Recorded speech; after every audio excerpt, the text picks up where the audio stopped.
Assalamualaikum warahmatullahi wabarakatuh. Halo semuanya, perkenalkan nama saya Syifa Khairunisa Ramadhani dari kelas 10 ULP 2, absen 33. Saat ini saya akan menjelaskan sedikit materi tentang masuknya agama Islam di Indonesia.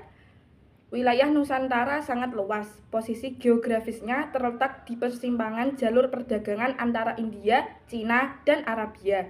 Beberapa teori tentang masuknya agama Islam di Indonesia sebagaimana diungkapkan oleh Ahmad Mansur Suryanegara dalam buku Apis Sejarah Jilid 1.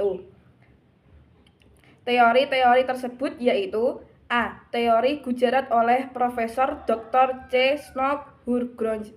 Snodgrass berkeyakinan bahwa tidak mungkin Islam masuk ke Indonesia langsung berasal dari Arabia tanpa melalui ajaran tasawuf yang berkembang di Gujarat, India.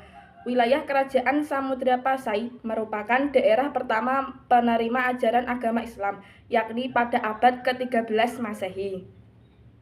Teori ini tidak menjelaskan secara rinci antara masuk dan berkembangnya Islam di wilayah ini.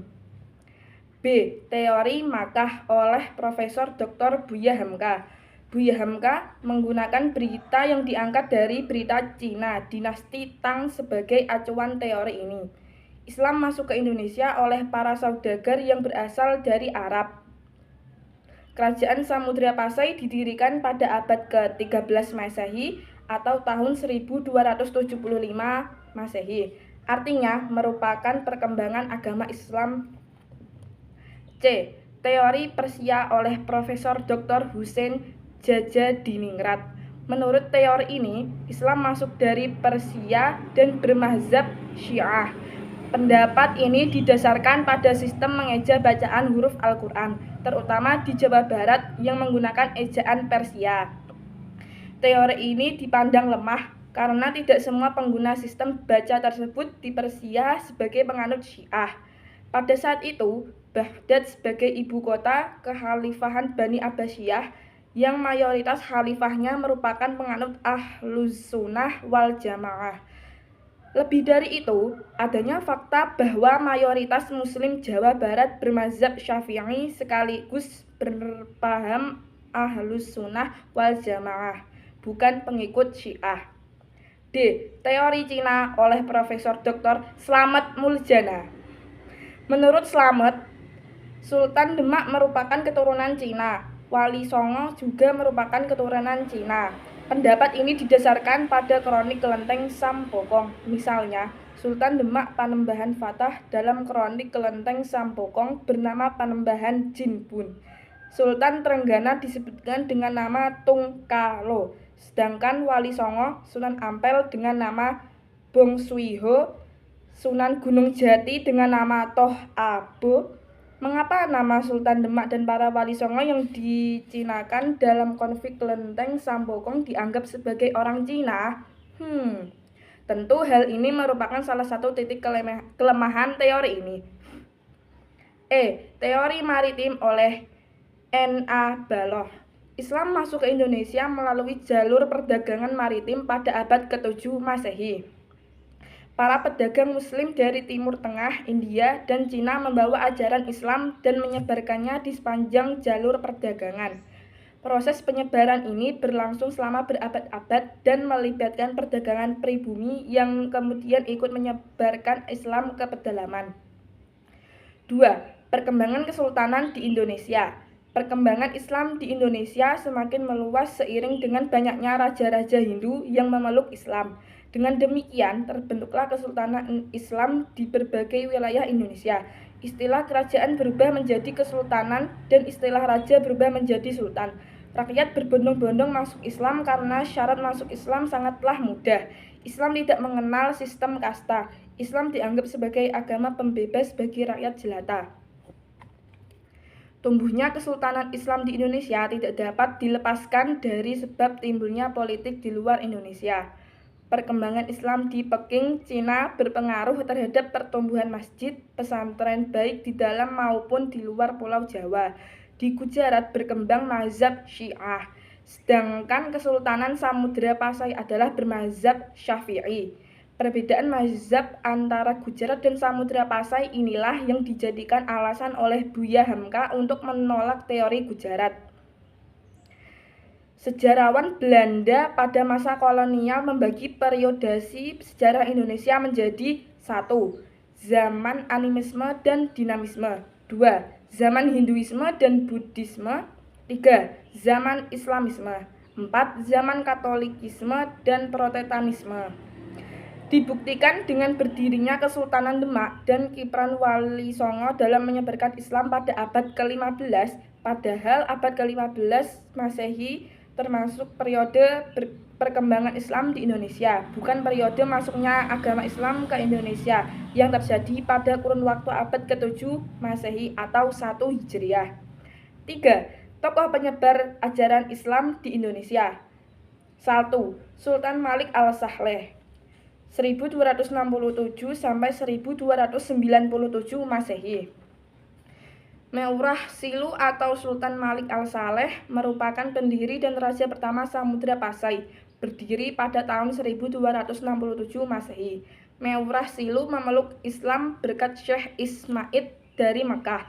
Setelah masuk Islam, Meurah Silu bergelar Sultan Malik Al-Saleh dan berkuasa selama 29 tahun. Menurut catatan Marco Polo, Sultan Malik Al-Saleh merupakan raja yang kaya dan kuat pengaruhnya. Beliau wafat pada tahun 1927 Masehi di desa Beuringin, Kecamatan Samudra.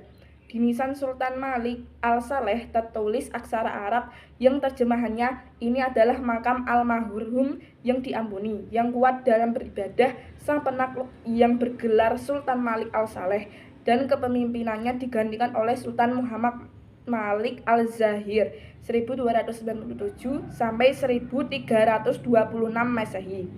2. Sultan Ahmad 1326 sampai 1348 Masehi. Sultan Samudra Pasai yang ketiga bergelar Sultan Malik Al-Thohir II. Menurut catatan Ibnu Battuta, Sultan Ahmad sangat memperhatikan perkembangan dan kemajuan agama Islam. Beliau berusaha keras untuk menyebarkan agama Islam ke berbagai wilayah di sekitar Samudra Pasai. 3. Sultan Alauddin Riyad Shah 1538 sampai 1571 Masehi. Beliau merupakan Sultan Aceh ketiga, terkenal sebagai peletak dasar-dasar kejayaan Kesultanan Aceh. Hubungan baik dengan Kesultanan Turki Utsmani dan kerajaan-kerajaan Islam lainnya. Beliau mendatangkan ulama-ulama dari Persia dan India untuk mengajarkan agama Islam di Kesultanan Aceh. Bahkan pada masa kepemimpinannya, ajaran Islam sampai ke Minangkabau dan Indrapura. 4. Wali Songo 1404 sampai 1546 Masehi. 1. Maulana Malik Ibrahim Sunan Gresik. 2. Raden Rahmat atau Sunan Ampel. 3. Maulana Magdum Ibrahim atau Sunan Bonang. 4. Raden Paku Sunan Giri. 5. Syarifuddin yaitu Sunan Derajat. 6. Raden Mas Syahid atau Sunan Kalijaga. 7. Ja'far Shodiq atau Sunan Kudus. 8. Raden Umar Said atau Sunan Muria. 9. Syarif Hidayatullah atau Sunan Gunung Jati. Mereka menggunakan berbagai saluran dakwah, diantaranya kebudayaan, kesenian, pendidikan, pernikahan, perdagangan, dan politik. 5. Sultan Alauddin. Nama aslinya adalah Imanga Rangi Daeng Manrabia. Dinobatkan sebagai Raja Gowa pada usia 7 tahun. Beliau termasuk tokoh yang berjasa pada penyebaran di Sulawesi Selatan. Penyebaran agama Islam mencapai daerah Buton dan Dompu, Sumbawa. 6. Datuk Tunggang Parangan atau Habib Hashim bin Musayyah bin Abdullah bin Yahya merupakan seorang ulama Minangkabau yang berdakwah di Kutai Kartanegara bersama sahabatnya Datuk Ribandang.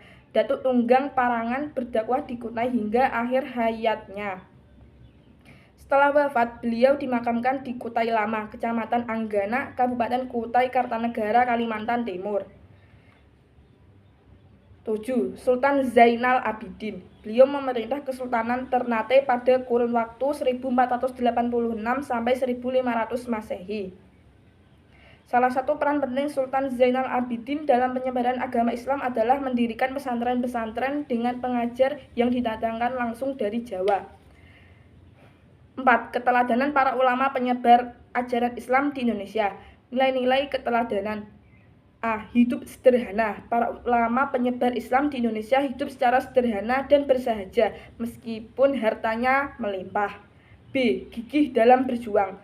Untuk meraih keberhasilan dalam menyebarkan Islam di Indonesia diperlukan kegigihan dan tekad kuat. Ulama penyebar Islam di Indonesia telah menunjukkan sikap bersemangat pantang menyerah, gigih dalam memperjuangkan agama Islam. C. Menguasai ilmu agama secara luas dan mendalam. Belajar ilmu agama harus melalui guru yang jalur keilmuannya bersambung sampai Rasulullah SAW. Harus dihindari belajar ilmu agama secara otodidak atau melalui media internet. 4. Sabar. Ujian dan cobaan yang dialami oleh para ulama penyebar Islam di Indonesia berhasil dilalui dengan kesabaran. Seseorang akan diuji oleh Allah SWT sesuai dengan tingkat keimanannya. 5. Menghargai perbedaan. Islam secara tegas menyatakan tidak ada paksaan dalam beragama. Umat beragama saling menghargai dan menghormati perbedaan agama, suku, ras, dan golongan. Sekian yang dapat saya jelaskan. Terima kasih. Wassalamualaikum warahmatullahi wabarakatuh.